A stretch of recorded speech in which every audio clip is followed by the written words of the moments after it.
जेव्हा आपण मंदिरामध्ये जातो आणि समोर मूर्ती बघतो, ती मूर्ती अशीच नसते ठेवलेली. त्या मूर्तीच्या खाली कंटेनर असतो, एक जागा असते जिथे सगळ्यात पहिला एक स्थापना यंत्र ठेवलं जातं. आता यंत्र म्हणजे एक अशी टेक्नॉलॉजी ज्यामध्ये वेगवेगळे शेप्स, वेगवेगळ्या लाईन्सला एका पर्टिक्युलर अँगलवरती जॉईन केलं जातं आणि त्याच्या आतमधून एनर्जी इमर्ज होण्यास सुरुवात होते. आता सायन्सवाले लोक यामध्ये सायन्स शोधत असतील, तर सनातन धर्मामध्ये खूप आधीपासून स्वस्तिक, ओम यासारख्या सिम्बॉल्सला सॅक्रेड सिम्बॉल्स असं म्हटलं जातं.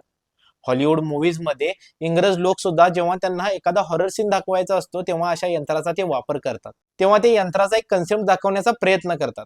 आता जेव्हा यंत्र ठेवलं जातं त्यावर मूर्ती ठेवली जाते तेव्हा त्या मूर्तीचा नूतन कुंभाभिषेक केला जातो. आता नूतन कुंभाभिषेक म्हणजे नवीन वस्तूचा कुंभपासून अभिषेक करणं. आता या जागी जो कुंभ आहे याचा खासगी अर्थ आहे पाण्याचा तांब्या. एका भांड्यामध्ये पाणी घेतलं जातं, वेगवेगळ्या विधींपासून ते सिद्ध केलं जातं आणि मग प्राणप्रतिष्ठेच्या वेळी त्या पाण्याला मूर्तीवरती पोअर केलं जातं, म्हणजे त्या मूर्तीवरती ते पाणी ओतलं जातं, ज्यामुळे त्या मूर्तीमधील इम्प्युरिटीज बाहेर पडतात. शिवशंकर.